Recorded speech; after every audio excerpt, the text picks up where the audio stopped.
I can't say we made the Grants friends for life, especially since getting Noel Greer to bring in his workers and complete the building of the hotel sent Douglas Grant running all over the place trying to save himself.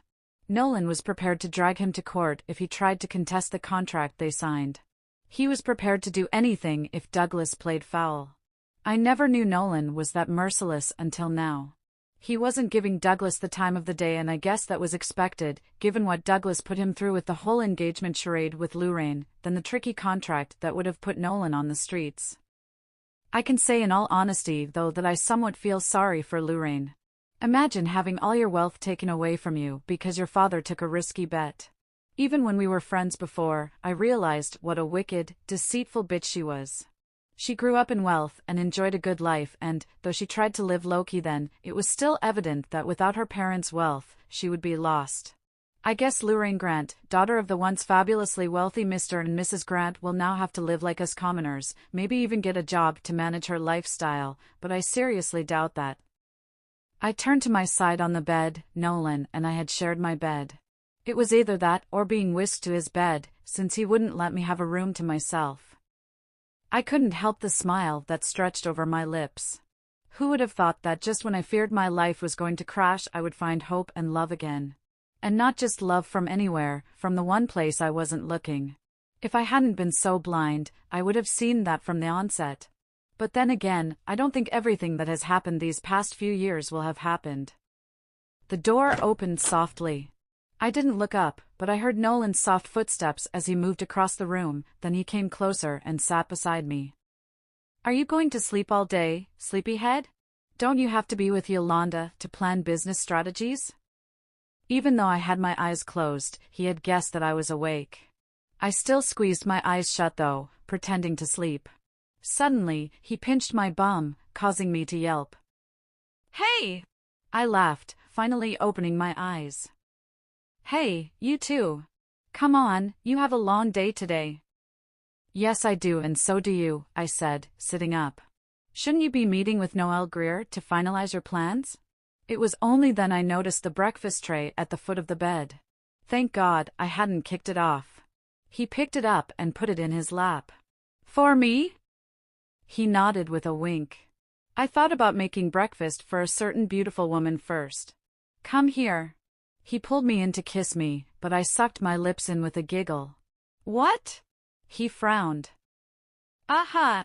I mumbled with a roll of my eyes. If I woke him up with breakfast in bed, I'm sure I would not be going for a kiss.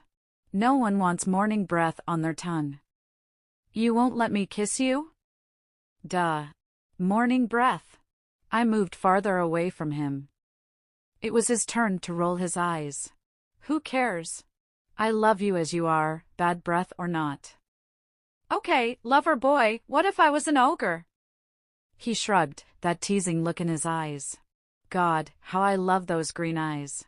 I could stare at them all day and get lost in their beauty. Fiona loved Shrek even though he was hideous. I couldn't help the laugh that burst out of me. "I think you should have been a romance writer instead. Don't you think your talents are wasted as an architect?" "Not wasted on you."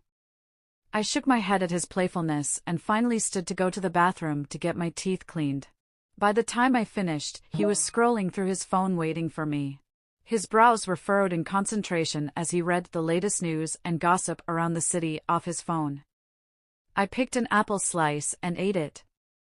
"Seems Lorraine is hellbent on trying to make me the bad guy here," he said as he turned his phone to show me an interview Lorraine had appeared in. It was one of those berated night shows known for their huge love for gossip, whether true or untrue.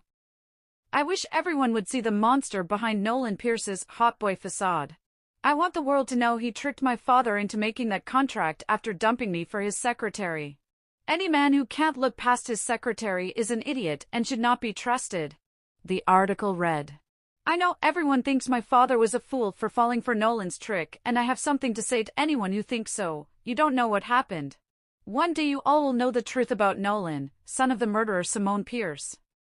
"She is really going low with her blows," I said, licking the butter from my toast off my fingers. Nolan sighed. "Can't say I blame her. She is a desperate woman now."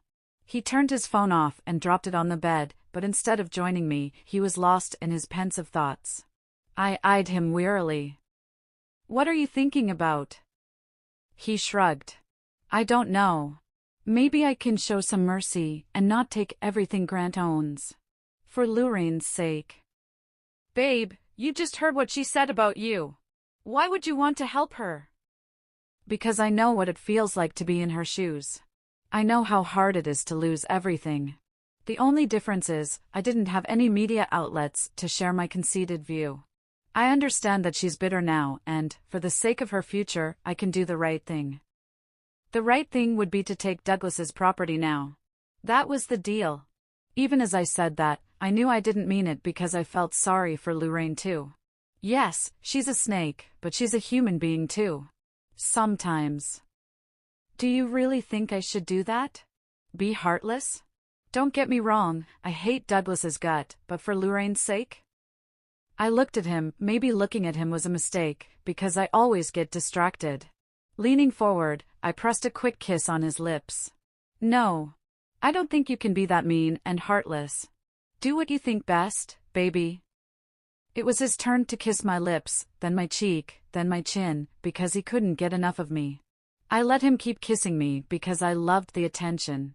I deserved the love, the joy and happiness that comes with being with someone who adores me. I knew you would see reasons with me. "You're the best." Yeah, I said, pretending to be miffed. "Now should I prepare for my meeting today or am I taking my clothes off?" He grinned mischievously. "Guess." The building in which the space for Yolanda's and my business was located was beautiful. It was in a complex on the block of one of the most bustling streets, with beauty shops and everything in between. There was a quaint little traditional coffee shop with a very friendly owner. Apparently, she was the widow of a famous pop star and an ex-model. She reminded me of Iman, who was the wife of David Bowie, who, surprisingly, was a pop star too before he died. She had come around the moment Yolanda and I hung up our shingles to advise us on what was trendy, what decor to put up, and all that. She was a really sweet woman. As was the man who owned the pastry shop. He was a sweet Italian, Lorenzo, who had brought a box of donuts and some coffee to welcome us. Everyone was friendly. The only shop not taken was the one above us, which was nice because the former occupants, a couple, sold music records. Nolan had insisted on dropping Nolan off at school today. It's not like I had a choice when they both planned it the night before leaving me out of their conversation. It seems to be a tradition now to leave Mommy out. Nolan has been an integral part of Nolan's life since the turnout of events, the efforts he puts into being there for his son to make up for the lost years. It made me wonder why I ever kept his son away from him. I guess things have a way of falling into place. Since father and son had left early so Nolan would not be late for school, I was left at home. It was 10 before I finally left the house to see what Yolanda was up to. Business was already buzzing in the block when I arrived and Yolanda was on the phone making more last-minute business inquiries. We still didn't have a receptionist or even a security guard. Our shop was the second largest, so a security guard was necessary. "Where have you been all day?" Yolanda demanded as soon as I stepped through the door. "You know we haven't finalized our business plans? There's a tap leaking upstairs. Mom is asking questions already because she's eager to invite all her friends and Grandma's friends too." I'm sorry. Nolan and I got distracted, talking. "That's a nice dress, by the way, and good morning to you too." She gave me a sly glance as I dropped my bag on the table on which she Saturday. "Thanks, baby, and I'm sure you both were only talking." I wasn't about to indulge in a conversation about my sex life with my elder sister. If you must know, we were talking about Lorraine. She didn't look like she believed me, but she let it go. "What about Lorraine? You're not bothered by the lies she's feeding those gossip stations, are you?" "Far from it, actually. That's the lowest of low for someone like her, but I can't blame her. I understand she must be bitter after all that's happened. When the hotel is done, Nolan becomes the sole owner of everything Douglas ever owned, and where does that leave her? Douglas should have thought of that before he tried to take everything away from Nolan. I don't know why you're so bothered about something the man did to himself and his family. Besides, it's none of our business. We have a business to grow, and we need to get to it before the fashion week." I have lots of designs to make. It was Yolanda's flippant attitude towards Lorraine's plight that surprised me. She wasn't usually this cold, but I guess I understand. She has always been protective of me. Yes, Lorraine hurt me and my big sister isn't happy about it. I leaned on the desk and noticed a box of Lorenzo's donuts on the chair. I picked a glazed one. Do you remember how lost and confused we felt when Dad died? She groaned. Oh my God, Coco, don't even dare bring that into this discussion. Douglas isn't dead, and I'm pretty sure he can manipulate his way back to the top. Nolan deserves this for all he has been put through in life. Maybe you never saw him hide behind his fence years ago, but I did. I watched hide and feel out of place from all the neighborhood kids. I can't imagine growing up with the stigma of having a murderer for a father who didn't want you until he wanted to use you to grow his business. Dad was a good man, Douglas is not. I will not contest that. I told her. I will be honest, I was somewhat shocked by some of the things she said. I didn't know Yolanda knew more about Nolan than I did. It made me wonder what more she knew all those years. Do you remember how lost Mom was, how much we struggled? I imagine Lorraine and Kendall feel the same way now. We are nothing like Lorraine. She tried to destroy your life twice. She destroyed Jason's. She paused and looked away. Why are you talking about her this morning? It's too early for this. She spoke hastily. It was as if she mentioned something she wasn't supposed to mention, and it piqued my interest. She destroyed Jason's what? Nothing. She destroyed what you and Jason had. That's all I was going to say, but I didn't think you wanted to hear about Jason, especially now that you're happy with Nolan. All I'm saying is don't compare our story with Lorraine's. I shrugged. I'm not comparing, but Nolan, and I just think she doesn't have to suffer for the sins her father committed. Call me a softie, but I know everyone deserves a second chance. You would say someone who stole your ex-boyfriend, tried to steal the man who loves you, and got you and your son, my nephew, abducted deserves a second chance? What is wrong with you, Chantel? I know shit is serious with Yolanda when she uses my given name instead of Coco. At this point, she had dropped the phone on the desk, all thoughts about trying to get a receptionist now forgotten. Well, I am in my element now because she brought up Jason in our conversation, and I'd sooner forget all about him. Why are you extricating Jason from all the blame? You know as much as I do that it takes two to tango. And might I add that you weren't there to see his mouth coated with her pussy juice? Sure, the rest of the other things Lorraine did are wrong, but Nolan and I are going to show her some mercy so that she doesn't suffer like we did after Dad died. Yolanda opened her mouth to respond when she suddenly looked up and her jaw dropped. I wouldn't do that if I were you, a strong voice said.